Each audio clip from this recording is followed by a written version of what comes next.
I think the Pathways program encourages students to take hold of a project that they want, or make change in their community if they think they're able to. It all started 2 years ago. I have a four-wheeler with a plow, and I just started going to my neighbors on my road, and I'm like, I can plow for you. I contacted the Pathways instructor here, and I got business cards made. I started reaching out on Facebook, and I think this winter I had just under 40 clients that I had to plow for regularly.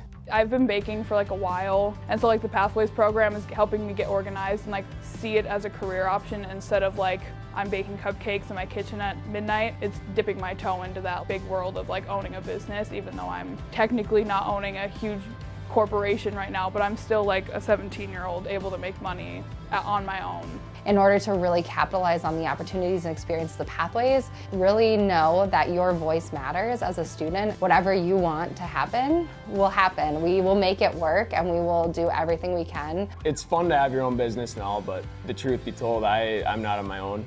Everyone is supporting me, and I couldn't do it by myself. If you want help with something, or you have an idea for a business, or want to try job shadowing, they'll help you get into that opportunity. I'm talented in other ways, and I don't have to do what everyone else does. It goes for so many other people in the Pathways. They don't have to go to college. They can go into the trades or go into other creative outlets and still be a successful person.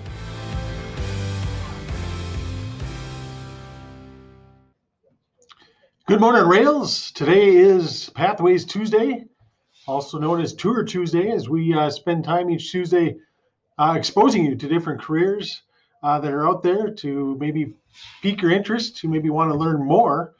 We're continuing kind of our series on careers or jobs that are might be good for people who are good and are interested in math and science. And so our first career here is going to be learning a little bit about kind of the role of a meteorologist and what a day looks like for a meteorologist. And as you may or may not know, William C., our science teacher in 9th grade, Mr. C., was a meteorologist prior to coming to us here at Proctor as a teacher. So if you have more information or more questions about being a meteorologist, feel free to stop in and see him. But here is a day in the life of a meteorologist. It is a first alert weather alert day with clouds coming over the San Jacinto Mountains, so I thought I'd show you a day in the life of a broadcast meteorologist. Gulf California Broadcast is located in Thousand Palms, California in the Coachella Valley, and it's home to ABC, CBS, Fox, the CW, Telemundo, as well as radio station La Poderosa. And where I work on the daily is Studio B. All right, so I am in the studio. My shift typically starts at 2:30 in the afternoon for a normal shift, but because we are expecting active weather today, I'm coming in an hour early. So first things first is get the forecast ready. And yes, I do create my own forecast. I'll look at a variety of sites, comparing various models, and reading the forecast discussion from the National Weather Service. Then it's time to put it all together in image form. All of the graphics you see on TV are made by hand every day. Then, of course, we have to stay caffeinated. There's a lot going on and very tight deadlines. This includes social media posts as well as an article on the website. Every afternoon we have an editorial meeting to discuss what kind of items are within each of the newscasts. I usually don't get dressed until I get to the station, and in preparation for our afternoon topicals, it's time to wire everything up. First, my microphone's going on, and I usually strap it to my leg using this wrap. Then an IFB, which allows the director and producer to talk into my ear. Quick little makeup touch-up, and then we are teasing ahead to the 5, 6, and 6:30 newscast. On this day, Telemundo was down a person, so I was going to help out with their graphics. This is the walk from Studio B all the way down this long hallway into Studio A. A quick little weather check outside before it's time to Mic check 1 2, mic check 1 2. make last-minute adjustments, and then it's time for Live at 5. What can we expect as we continue into the evening hours? Well, really what we are experiencing right now is round 1 of this Pacific storm system that is While you see graphics behind me, in actuality, it's just a green screen. But the monitors off to my side help me locate what exactly I'm trying to point to. Another 30-minute newscast at 6 o'clock, and again at 6:30. Then it's time for round 2 of topicals, teasing ahead to the late newscast. A quick break for dinner, in this case, wonton soup. Then it's back to posting on social media, in this case, a video that was posted to Facebook. Whatever the platform, you can find the forecast. So if you don't want to sit down and watch a newscast, find me on Facebook, Twitter, or Instagram. Making an adjustment to the ticker at the bottom of the screen. And we're in the home stretch. Beginning at 10 o'clock, we are on Fox 11 Palm Springs for an entire hour. Then at 11, we are simulcast on ABC and CBS until 11:35 p.m. Have a good night. And that's about it. Now, there is still rain on the radar, so I'll be hanging out, updating the web article, updating social media, but then it's time to head home and do it all again tomorrow. Is there a question you have about the broadcast industry? Let me know in the comments below, and you may find that answer in another video. Well, there you have a little bit about a day in the life of a broadcast meteorologist. Here at Proctor High School, we have, if you're interested in broadcast careers, we have our AV production class and Rails TV that Mr. Kiefit runs. But we also, again, have a teacher on hand that was a meteorologist before, and I can answer any questions you have about that career. And if you want to dive further and get maybe a job shadow or some experience in broadcast journalism or broadcast meteorology, talk to Mr. Hansen in the main office and he can get something set up for you. So again, that's a day in the life of a meteorologist. Well, the second career we're going to take a look at here today for students who like math and science is going to be a nurse anesthetist. It's kind of hard to say, but again, nurse anesthetists need to know a lot about science and also math in their preparation to become certified and in their daily workings. So here is a day in the life of a nurse anesthetist. Cheers to a day in the life of a CRNA.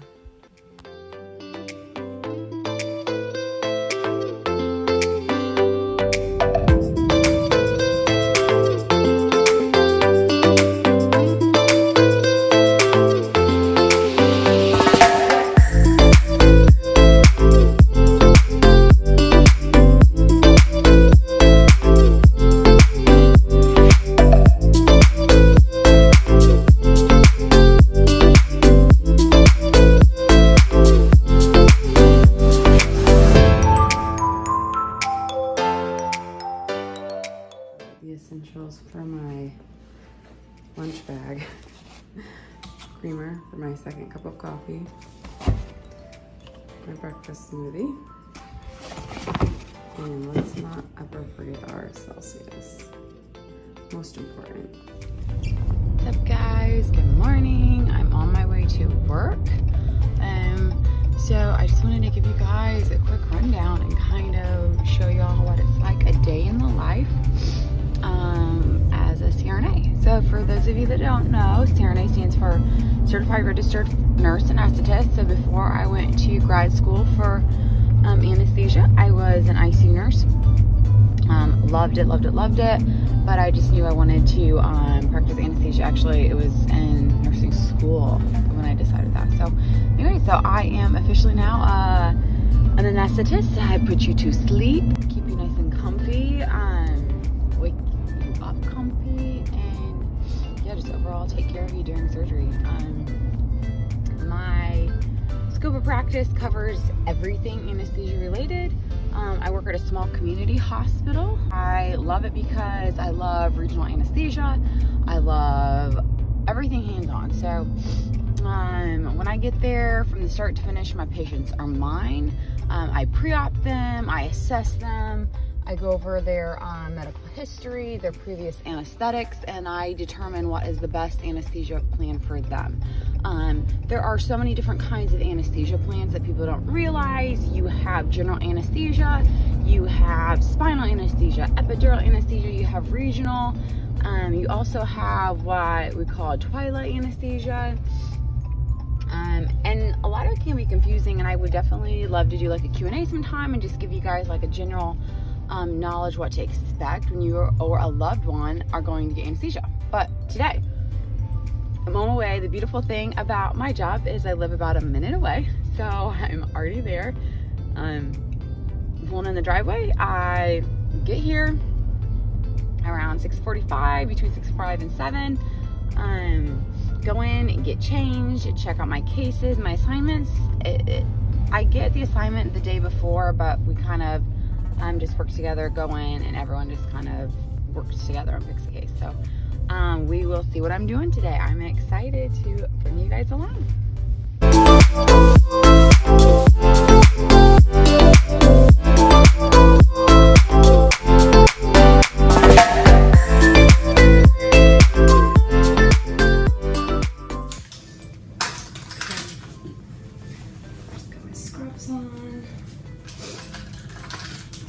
Today I checked the board. Looks like they added on a few cases, so it looks like it's gonna be a nice, easy day. Let's see what it's got for me. All right, so I'm here. Gonna get set up here in a minute with my room. We got a pretty busy day, so I'm just gonna grab a jacket real quick. Grab my jacket, and I would just like to say, got the world's shortest scrubs today. It's the luck of the draw. I'm gonna go ahead and see my patients now.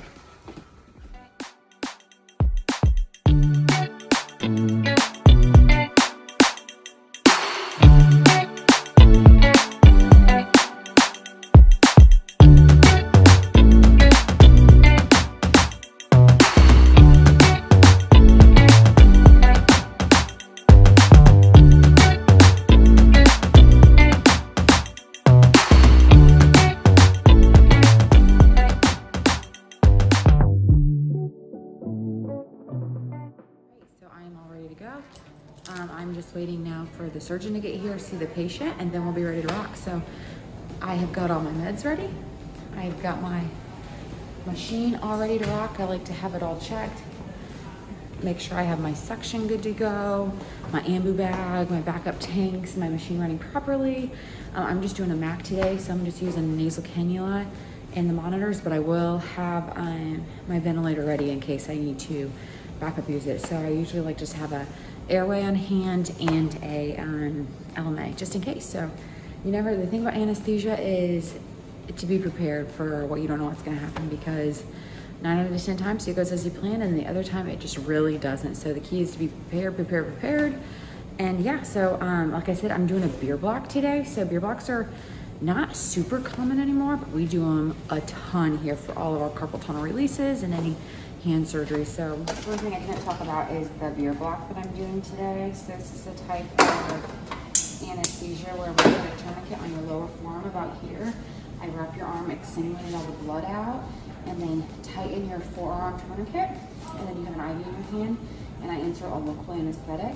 And because that tourniquet is tight, that local anesthetic stays right up in here, and she's able to do surgery on the hand without having to do a deep general anesthesia, which is super awesome.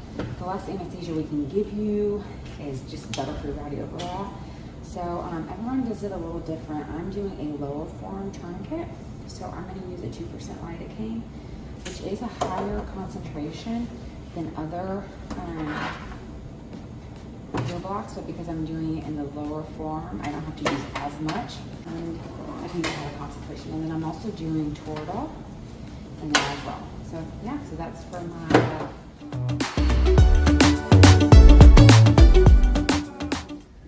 going for round 2. Okay, I am on my way up to the floor. I have an inpatient case, so whenever we have patients that are in the hospital, I'm gonna go to the floor, see them in the room.